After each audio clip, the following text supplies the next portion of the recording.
So yeah, thank you. So I'm Molly Bryant. I use the pronouns she, her, hers, and I am a proud member of the Cherokee Nation here in Oklahoma. I've spent many years working in the anti-violence field. I worked as like a communications intern in Kansas City for an anti-violence program. I did research in Europe on human trafficking, did some work on women's rights in Latin America. And then currently, I am the underserved outreach advocate at Domestic Violence Intervention Services. Today, however, I'm not speaking on behalf of DVIS. I'm here as just a Native social worker who created this presentation with my partner in crime, Harmony Revard Fuller, who is an Osage social worker. The two of us are both community faculty at OU, and we were asked to present on Native women in regards to sexual violence for the Native American Studies certificate in the MSW program at OU. And so we've been doing this presentation and we update it every semester. And so we've done this presentation and created it together for OU and then also for a couple other universities throughout the US, just to really highlight what's going on in Native communities and to talk about the history of why that is happening. So without further ado, let's get started. So this is our agenda. We are going to talk about some really heavy material today. We've got about 45 to 50 minutes to get into some, like I said, some heavy material. I will not personally be telling any really high impact stories, but we are going to talk about the prevalence of sexual violence, and even those statistics are really hard to hear. Additionally, we are going to watch a couple videos, and early on, one of those videos is really powerful and really meaningful, but it is hard to hear. So while you're watching this, just know, like, it is important to have your water with you. I've got my water, I'm drinking water. Make sure you're taking deep breaths. You know, you're able to like get up and stretch, do what you need to do to take care of yourself while you're listening to such heavy material. Also, this is a super fast presentation about this presentation, whenever we do it for classes, is sometimes a full class, and that can be 3 hours. So that we're just going to like the nitty, like just like the quick information. So your expectation is to leave with really a basic understanding of the plight that Native women in particular face in regard to sexual violence in Indian country. So we're going to talk about the prevalence of sexual violence.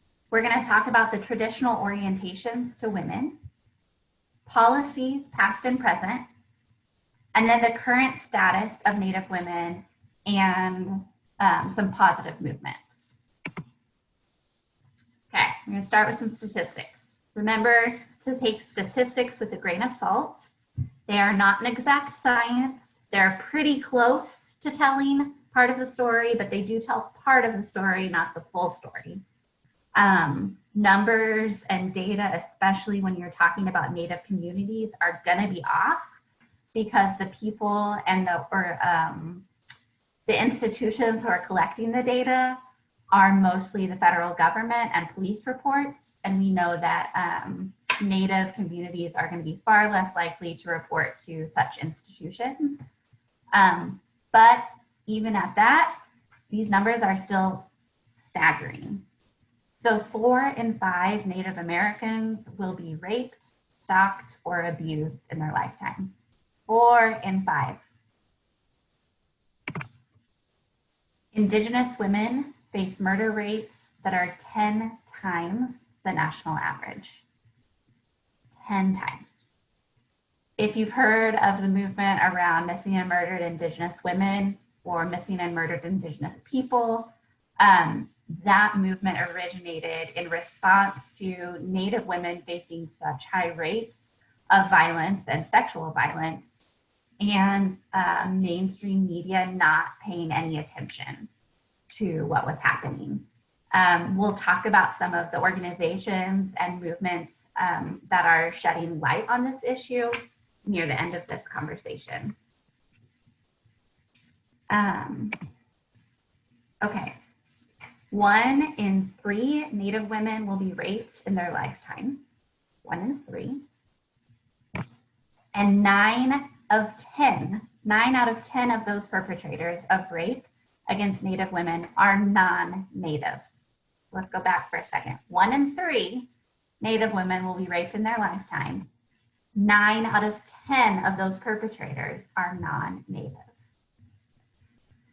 So this sets the foundation, right? This sets the foundation, like something's wrong here, something's going on. So we'll discuss how this happened, how we got to this place throughout the presentation.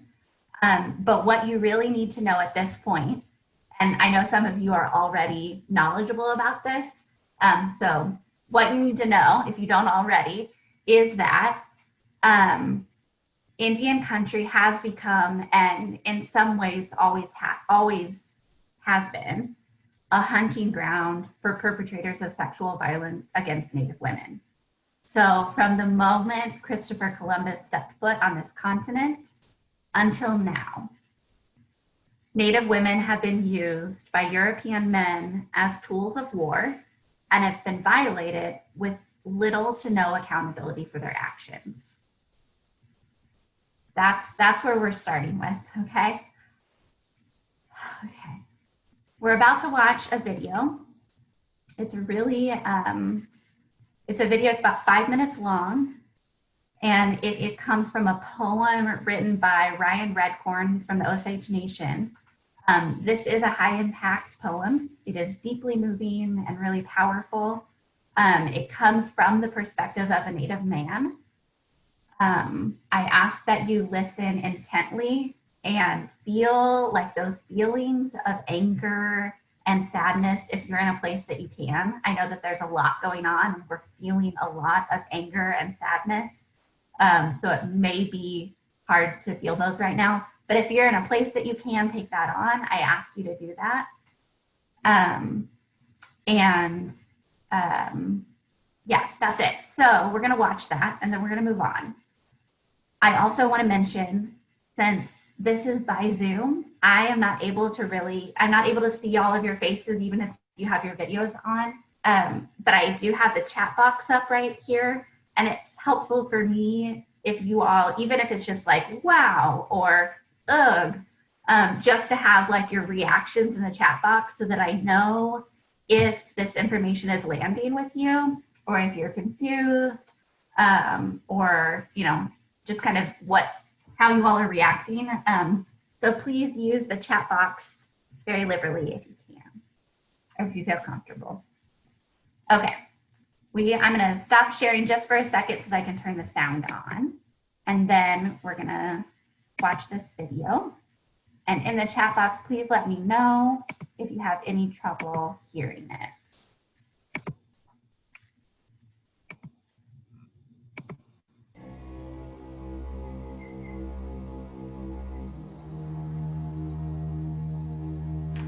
To the indigenous woman, I'm sorry we have not fought harder for you. I'm the dysfunctional man. I know a woman's place better than I know my own. And now here I am holding her neck between my palms like she holds my heart between hers, pleading to borrow your forgiveness like I always have, and for you to be there for me like you always are. Ask her and she will tell you. I stole her tongue, replaced it with guilt, saddled it with blame, and rode off on it like a horse. Choose your words like chess pieces, burn your hopes like cedar, pull that smoke over you like a blanket, put a cigarette out on you 'cause I can. Pray that someone hears you. Clutch it, pretend it's still there, even after it's gone. This path of least resistance, the intersection of law and people, to doctors without clues, for say-nothing neighbors, do-nothing attorneys, and quiet parents with no memories. Thank you. You make all of this possible. We couldn't fail these women without your help. For the woman and her baby left for dead by the police in her home while they gave a ride to her attacker back to his house. To the girlfriend punched in her pregnant stomach, to the wife who took the beatings so her kids wouldn't have to. To the daughter who found a man as abusive as her dad, to the co-ed who will never go to the 9 again, to the restraining order as strong as the paper it's made from, and to the shelter with not enough beds. I give 1,000 sweats for rape victims, 1,000 doctorings for husbands, 1,000 prayer ties for courage, 1,000 meetings for silence, 1,000 songs for patience, and 1,000 fires for enough light to fill a room, to reflect off a mirror the size of the moon, just so we can see ourselves for what we are. Complicit.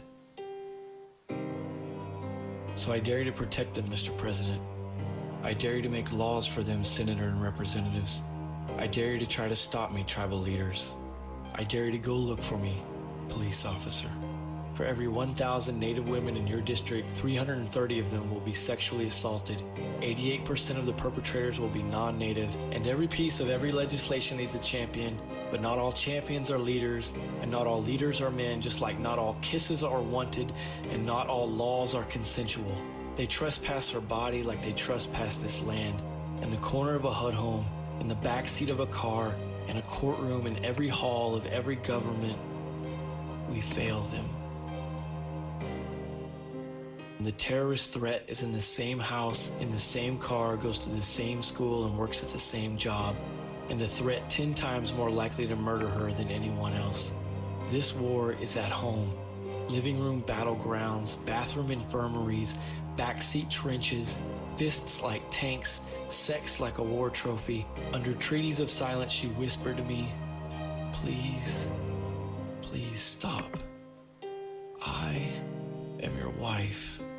I am your sister. I am your mother. I am your daughter. You are supposed to protect me. You are supposed to be a warrior. Protect me from you, from him, from all of them. Tell me you have daughters. Tell me you don't want this for them. Tell me you won't joke about this with your friends. Tell me you won't forget we talked. Tell me you will do something. Do something."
So,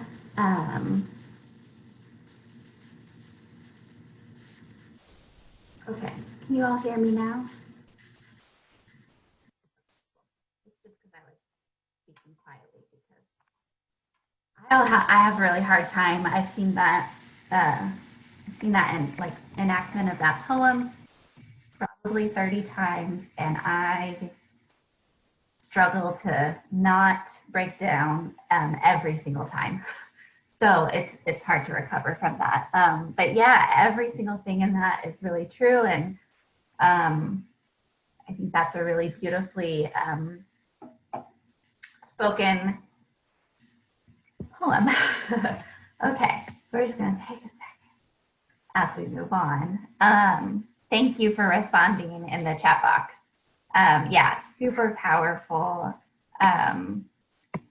and really speaks to tribal communities and the pain that tribal communities experience while watching so much happen and to the community and so little happen for the community.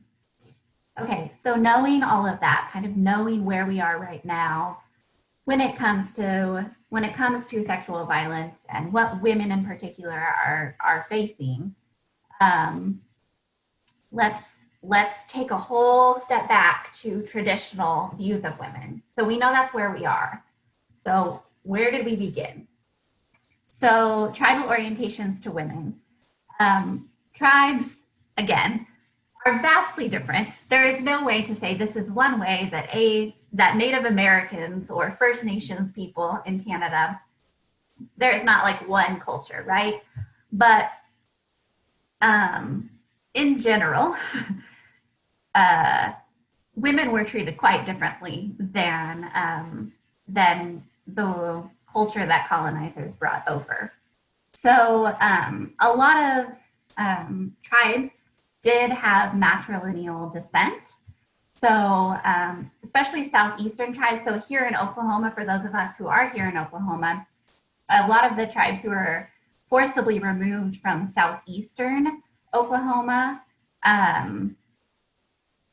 sorry, I'm reading the chat box, which is awesome, keep talking, who were removed from southeastern United States, tribes like the Cherokee, Chickasaw, and Creek were all matrilineal. And what that means is children belonged to their mother's clan. So I am Wild Potato Clan, and I do that through my mother. So my mom belongs to that clan who's belonged to her mom's. Also, that's how we like trace our history. And it's not just in these it's not just in that sort of way. There's also formal power. So in Cherokee, in my culture, there was also power for women were given the power to name leaders of the clan and also to remove leaders of the clan. In other tribes, when it wasn't matrilineal, there were also matrilocal. So matrilocal is, so like Iroquois, Hopi, Navajo, Osage weren't originally matrilocal, but they ended up becoming matrilocal later, which is pretty interesting. But that's whenever the husband, so usually within like heterosexual relationships, the husband goes to live with the wife's family or near them. So this doesn't mean that tribes in general were gender neutral. Sometimes they're described as like non-binary or non-binary complementary. What it really means is that that there were gendered roles, but instead of them being hierarchical, they were horizontal in power.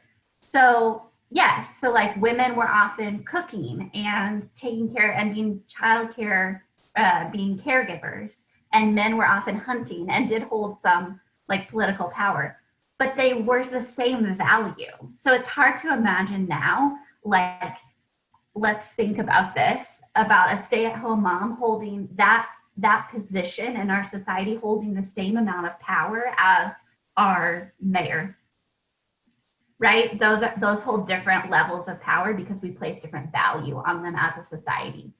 But in tribes, they understood that the community needed all these different roles in order to succeed. So they were much more horizontal in power. Also, gender roles weren't as defined. They were more flexible. They weren't as fixed. So, men providing childcare was not viewed as men losing their sense of their masculinity. Right? There wasn't that toxic masculinity that we see now. And then also, like, it's not to say that there wasn't any form of oppression or injustice in tribes, but the level of systemic oppression that we experience now was not there.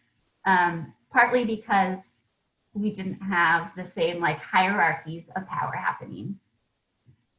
Also, women just were given more rights within, not given, women had more rights within tribes. So they owned property, they made decisions for the tribe, they chose leaders, they were able to be anything from builders and warriors and farmers, and they made political decisions. So they had standing within the tribe. So also, when we talk about what this looks like in regard to sexual violence. Okay, good. I'm glad this is landing. Thank you all for responding in the chat. When we look at traditional orientations to race in particular, before colonization, gendered violence rates were much lower. You ask, a lot of people will say they were non-existent. It's hard to imagine that they were non-existent, partly because how do we imagine that? But also because there were still some laws written. So if it was non-existent, where would those laws have come from? So it was probably happening, but it was at much, much lower rates. And also society viewed it very differently. There were also victim-centered judicial systems, and not at all in the sense like whatever you're imagining right now as some like program that we have for victim-centered judicial systems in the US, not the same at all.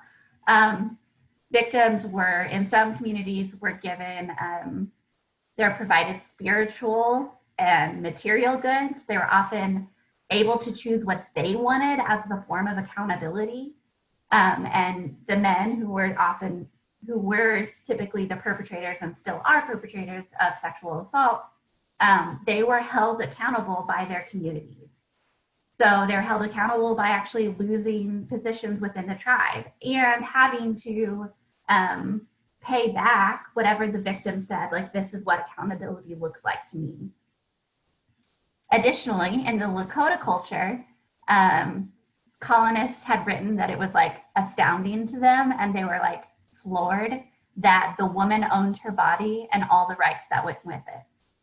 Can you imagine that? Even like that's still kind of like difficult for people to wrap their minds around today. And then this one, I just want you to take a moment and imagine what our political landscape would look like. Not just our political landscape, just literally people in power in the world. What would this look like if this was how we operated? In Iroquois and Dakota cultures, a man could not be elected to a leadership position if he had ever raped a woman. Let that sit with you for a second. Very different orientations to sexual assault. Okay. Also, the Muskogee Creek Nation had one of the very first written laws around rape. So this was their 35th law.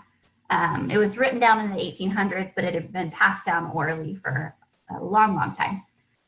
So the law says, and I'm going to read it exactly as the law was written. Okay.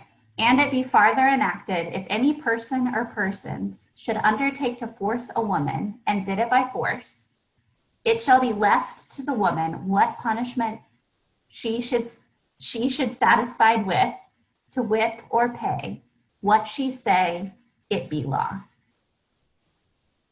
So there are several things we could pull out of this law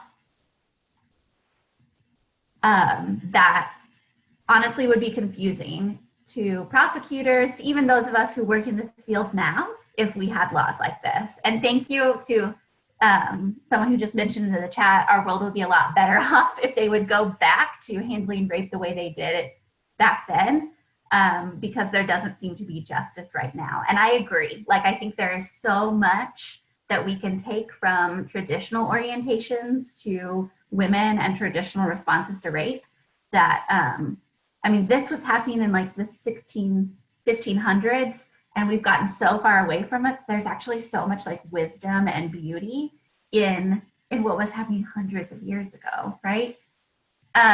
So this law like has some of that, right? Like this law is saying what she say, what the victim in this situation, what the survivor says, that is law.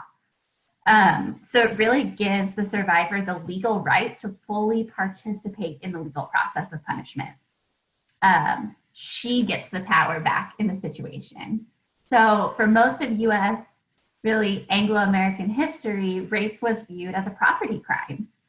It was a property crime not against a woman, but a property crime against a man, either her husband or her father if she was unmarried. So it was not a crime against her.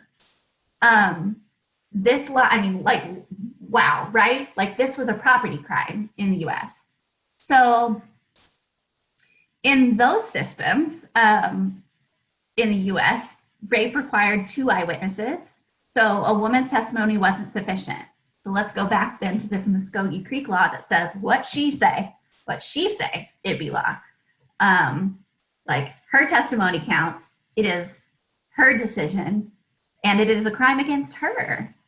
Yeah. We could unpack and unpack and unpack forever about this. But that was the law. And then the colonists arrived. So colonists, and I'm going to be really, I'm going to be pretty blunt about this. And just because, like, that's what we're talking about today. We're talking about colonization to now. So I understand if it can be uncomfortable to hear some of this, but we're just going to go for it today and just kind of lean into that discomfort if you're feeling it. Yeah. So then the colonists arrived and they used rape as a tactic of war. Okay.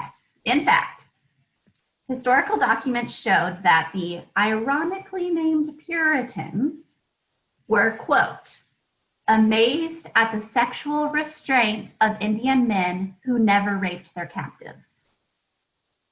The Puritans said this. The Puritans were amazed at the Indian men who used sexual restraint by never raping their captives.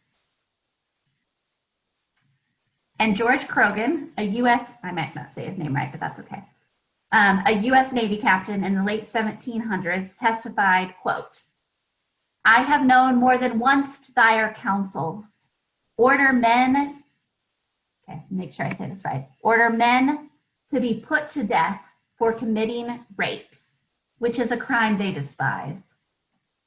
Of course it's a crime they despise, right? But it wasn't. It wasn't at the time for a lot of Anglo-Europeans. Okay. So, change can occur only when colonization is brought front and center and named as the root cause of Indigenous overrepresentation in sexual violence. So the reason we're talking about colonization and not patriarchy is because colonization is what brought sexual violence to our shores. Okay, we're gonna try to pick up the pace. I'm sorry, I'm being kind of slow. Okay, sovereignty. Real quick, sovereignty 101. When I name sovereignty, it's super important because we're gonna talk about a couple laws. So sovereignty in the context of this presentation is tribal sovereignty, which refers to the right of American Indians and Alaska Natives to govern themselves. This gives them the authority over territory, people, and relevant subject matters. So it often means like art and things like that. The US Constitution, technically, I'm gonna put this in quotes, recognizes Indian tribes as distinct governments, and they, quote, have the same powers as federal and state governments to regulate their internal affairs. I did that in quotes and a little snarkily, I'm sorry, but that's because since the inception of the United States, the idea of allowing tribes to have sovereignty is a little silly since they were here first. But also there have been countless laws and policies that have stripped tribes of their sovereignty. And it does continue today through our current times. I mean, it's happening right now in Oklahoma with our state governor who's pushing to end tribal contracts for gaming, which is part of tribe sovereignty and always has been here in our state. Okay, I'm going to tell you about two specific two specific laws, and I want you to stick with me because they're really important because we're going to end up talking about VAWA, the Violence Against Women Act. Okay, these two specific laws are super important. All right, first is the Major Crimes Act of 1885, but it still comes up all the time. August 5th, 1881, Crow Dog shot and killed Spotted Tail, who was the uncle of an Oglala Lakota warrior and leader, Crazy Horse. The Lakota Sioux tribe ordered Crow Dog to pay restitution to Spotted Tail's family in a tribal setting, imposing tribal penalties. Okay, so they took care of it on their land in their tribal setting. However, since Spotted Tail, the victim, had a relationship with the Bureau of Indian Affairs, a federal government program, but I can't think of the right word. Since Spotted Tail had a relationship with the BIA, word spread, and the federal government brought murder charges on Crow Dog, despite having already been tried and punished by the Lakota Sioux. Already been tried, already been punished, already served in the way that he had served. Crow Dog was sentenced to death by the US government, but petitioned a writ of habeas corpus stating that the federal government did not have jurisdiction over native on native crime in Indian country. That writ of habeas corpus, surprisingly, was issued and Crow Dog was released. So this was a big win for native tribes. Crow Dog actually beat the US government in his case. So shocked and embarrassed by the outcome and under an enormous pressure from the Bureau of Indian Affairs and from the general public of non-native people, Congress ended up passing the Major Crimes Act of 1885, which gained control over criminal cases on reservation territory. So the reason we got this is because the US government was embarrassed that they weren't able to punish this person twice. Obviously, there's a lot more that we could unpack there. But so what this does is it imposed the federal justice system on tribal communities. It gave unilateral prosecutorial framework over tribes. It meant that the federal government gained control over criminal cases on reservations and in Indian country. And it led to these concurrent jurisdictions for tribes. Yes, so they say they have jurisdiction, but they really have no right, exactly, like Donna says. It led to these concurrent jurisdictions for tribes and the US government over these criminal cases. So instead of rape being handled within a community, based on the beliefs and traditions of the community that have been handled that way for centuries, rape then became the domain of the federal government. And this quote from Sarah Deer really puts it into perspective for me. A rape survivor in Indian country, so this is after the Major Crimes Act, a rape survivor in Indian country who reports the crime will necessarily interact with federal representatives carrying the official badge of colonization. So the FBI, the BIA, any federal government who would then be taking on that case. Okay, one more law. So we have the Major Crimes Act. And now we have Oliphant versus Squamish. So this is 1978.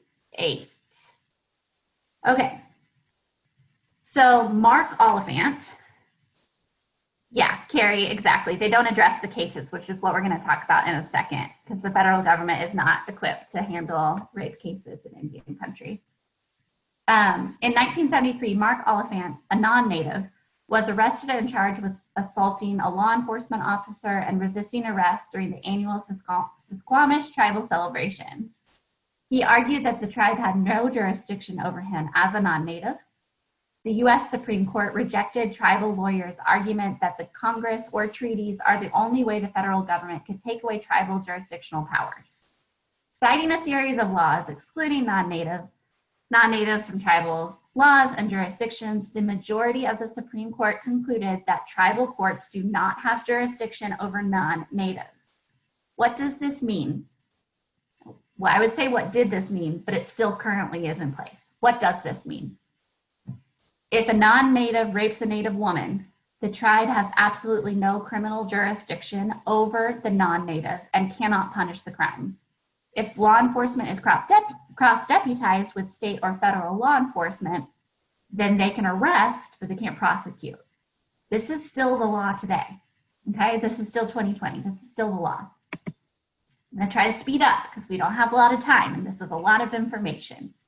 So that is still the law when it comes to rape cases.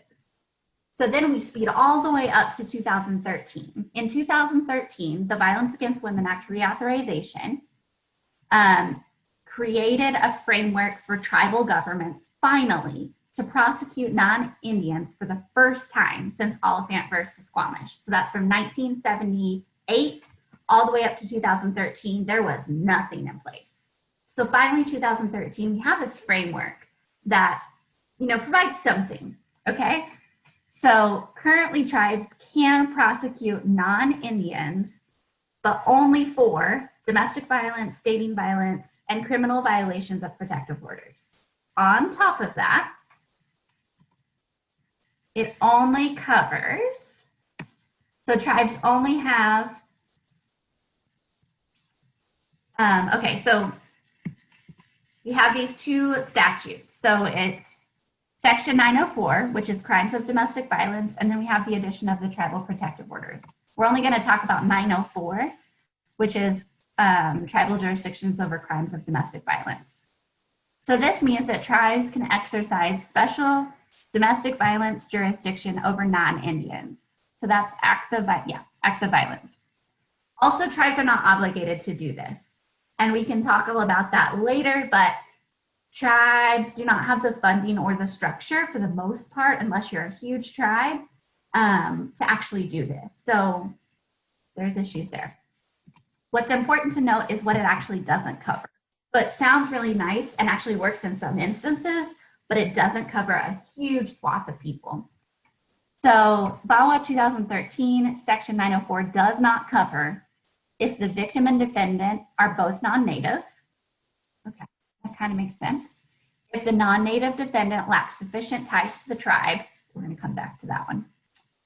If the crime did not occur in the Indian country of participating tribe, so if you are part of the tribe, but it didn't happen in that jurisdiction, tribe cannot prosecute. If the tribe chooses not to execute the Section 904, then you're out of luck. The sufficient ties to the tribe is where it really gets people. So the defendant of the tribe. So when we're talking about we're talking about this hunting ground, right? So mostly non-native people who are coming in, and this is only around domestic violence too. So that person has to live in Indian country of the participating tribe. They have to be employed in Indian country of the participating tribe again, or they have to be the spouse, legal spouse, married, intimate partner, or dating partner of a tribal member, or an Indian who resides in the Indian country of participating tribe, obviously. So who is excluded? Usually I open this up for discussion, but again, we're just going to breeze through this. Who is excluded? Other family members, elder abuse, child abuse, everyone. And then also what is excluded? Any sexual violence that is not domestic violence or dating violence. Any.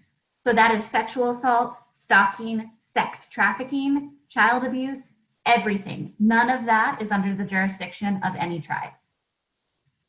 So it is a step in the right direction, right? But it does not cover it.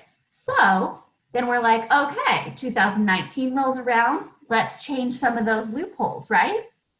So 2019 rolls around, time for reauthorization again, let's change that. Tribes have done a lot of advocacy to say, hey, too many people are being excluded. We're not able to prosecute we're not able to do anything about this actual issue of missing and murdered Indigenous women, about sexual violence in Indian country. This is not fixing the problem. They work to get this. So 2019 VAWA reauthorization has not been reauthorized yet. So what it would do is it would close the boyfriend loophole. The boyfriend loophole is, among other things, it excludes, the boyfriend loophole is a different subject, but that actually excludes people convicted of stalking or abusing a non-spouse partner from the scope of laws that limit an abuser's ability to obtain a firearm.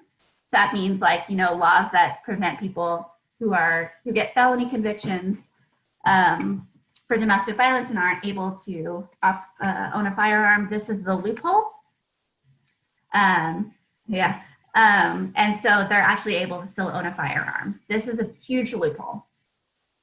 This reauthorization also expanded protections for transgender survivors of domestic violence. And what's important to this presentation today, although all of this is equally important, is that this expanded the tribal jurisdiction over non-natives. This covered it, okay? So it expanded the tribal jurisdiction to include include crimes of sexual assault, sex trafficking, stalking, child abuse, even assaults against law enforcement. It expanded access to federal criminal databases for tribes, which they've been blocked from. It created a protocol for responding to missing and murdered Indigenous women cases. It created some pilot programs. I mean, it did a lot of things. So why has it stalled? The whole reason it stalled, y'all, is because of this boyfriend loophole. So the National Rifle Association has been very public that this is why it stalled. They warned House Republicans that if they voted for VAWA, they voted for the Violence Against Women Act reauthorization, that it would negatively affect their NRA ratings. And an NRA spokesperson spoke to a reporter knowingly and called VAWA a smokescreen for its real goal, banning firearms ownership. That's where we are. So now we've got a lot of back and forth bills coming. There's Democrats wrote a bill, then Republicans wrote a bill that actually kept the boyfriend loophole in and then eliminated a bunch of the stuff we really needed around transgender rights and Native jurisdiction. So we're at a pretty bad standstill and it's not looking good. In Oklahoma, we've got a lot going on. So reach out to your elected representatives because they need to know how important this is. While a bunch of us while we're still getting funding for VAWA, the funding is super important, obviously, but we know how many people are excluded from this, and it's hugely important. Okay, I'm gonna go till 10 till. Another important point. Today's mainstream feminist theories about rape are often responding to a culture grounded in a patriarchy of European origin. When tribal governments respond to gendered violence, though, they are responding to a phenomenon fully entrenched in abusive colonial power. The current status of Indigenous women. Super important to know that Indigenous women's power comes not just politically, it comes educationally, artistically, economically. I mean, we've got Native women. It's a very small group, right? Like Native populations are very small, but super mighty. So got a lot of more Native women in politics, in elected positions. Our current poet laureate of the US, Joy Harjo, is Cherokee and really making waves in the literary world. We've got, environmentalists like Casey Camp Hornick in Oklahoma, who's doing lots of environmental work and really like working at the intersection of environmentalism and sexual violence. A lot of organizations that are responding to the epidemic of missing and murdered Indigenous women. This is a really great video that we're not going to have the time to watch. but I encourage you. It's called Native Girls Rise. So you can write it down, but it's just about Native women using their own experiences to intersect with other forms of oppression and to fight for like other marginalized communities.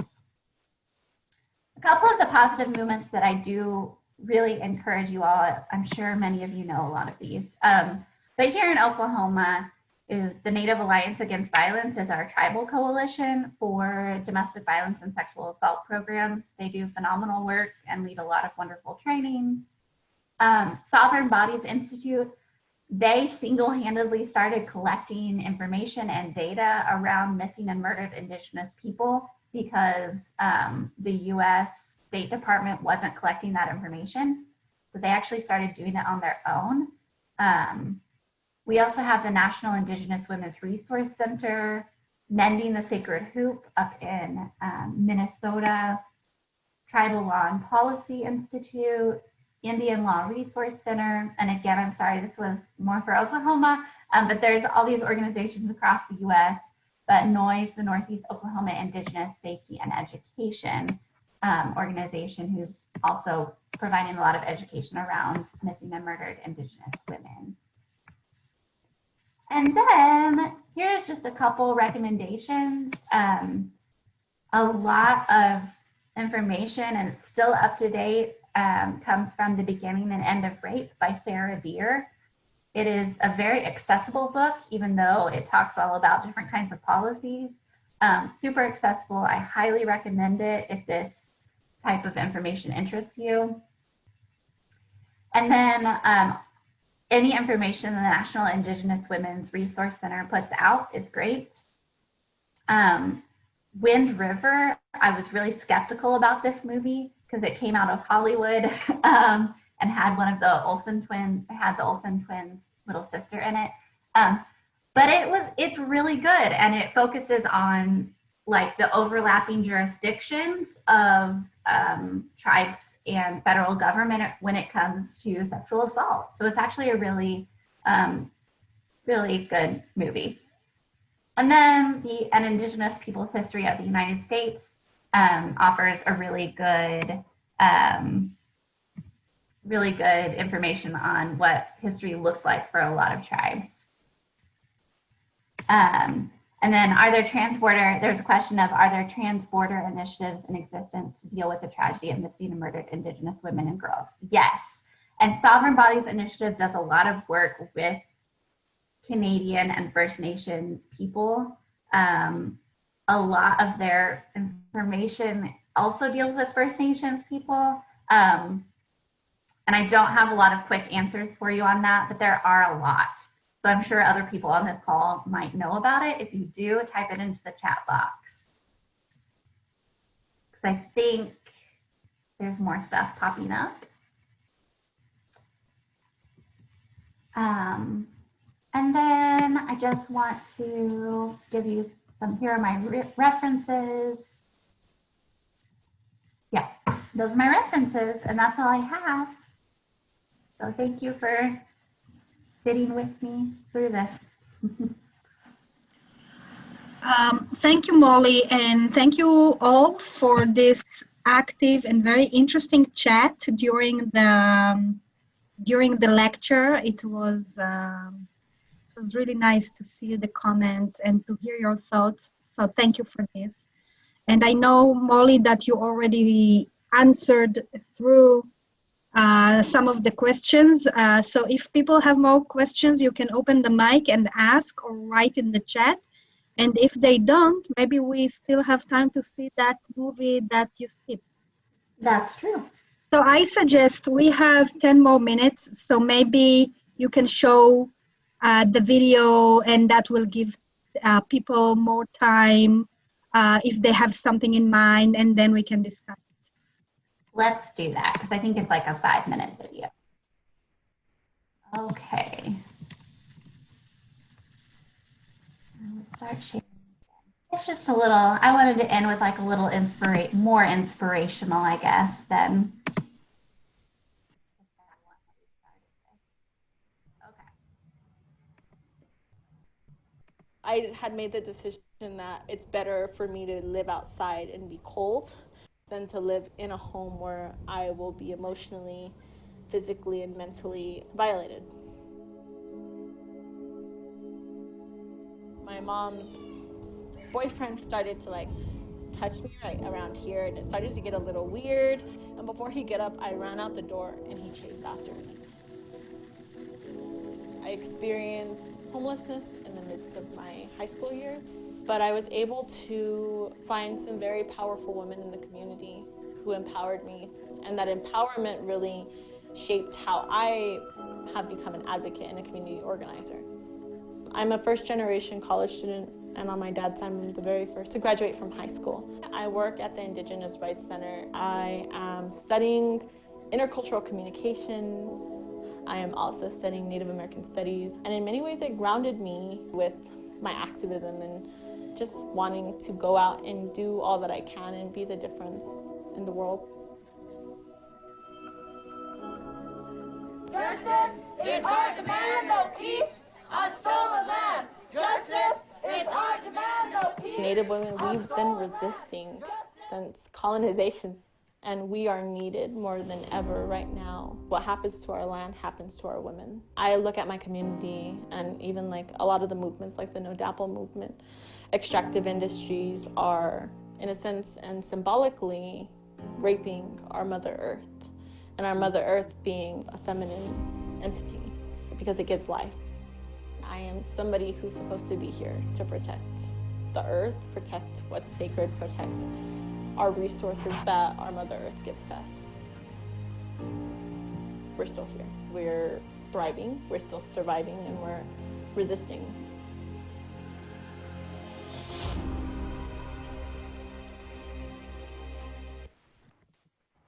I had made the decision.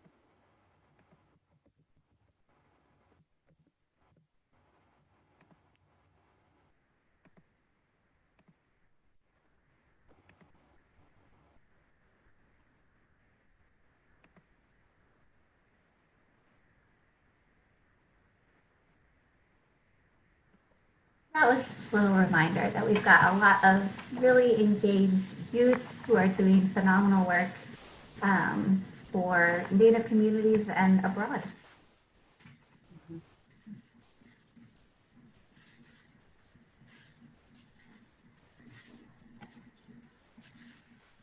Monica, would you like to say something?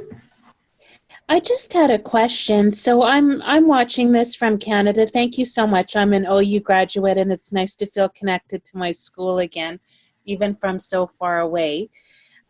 My question was with the current Black Lives Matter movement. It's very obvious this has kind of galvanized the larger issue of police brutality treatment, especially of minorities worldwide. How do we kind of create enough space with this particular massive social event to get people thinking about all the different groups historically that have been abused by law enforcement and by systemic racism? What can we do to kind of raise awareness of that and help people understand what a broad and complex problem this is everywhere in the world? That's a phenomenal question. And I think that's a question that a lot of groups who have worked on their own, in their own little silos on single issues have been grappling with. So I know, this connects. So this aligns so closely, honestly, with what Black Lives Matter and what that movement is asking for, to really invest in communities, to end police brutality. And I think that right now, I think it's kind of this moment where we really need to be focusing in on Black Lives Matter and uplifting those voices and making sure that that remains center, while at the same time, I think starting to have those conversations about these intersectional, that police brutality is happening while at the same time immigrants are being detained by ICE. And that's also still police brutality. And at the same time, Native people are being our rates of police brutality are really high as well. And also they're being not, how do I put this nice? I can't put it nicely, right? They're also not being, I mean, missing and murdered Indigenous women. The reason this became such an outcry is because the police and the federal government weren't doing anything to investigate. Like there just weren't investigations. So a lot of people are feeling failed by these large institutions that are supposed to be protecting. So I think that's the question of the day, right? And I think that's where we have to all be asking each other, like, how do we both uplift these voices that really need to be brought front and center right now, while at the same time working toward creating a more, while creating like a more cohesive movement where we can talk about how this affects a lot of communities. This is not just one, right? I don't know, that's super rambling, but that's kind of what I've been thinking about. Like, this is affecting a lot of people. So thank you. And also other people jump in, because I feel like that was like super rambling and messy. Thank you. Do we have any more questions?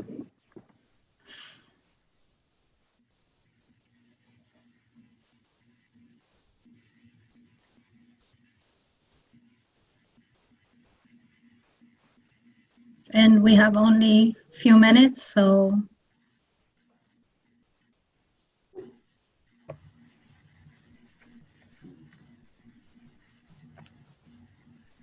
Okay, so it's look like we can say goodbye. Okay. Thank you Thank so you, much. Molly. Thank you. Bye-bye.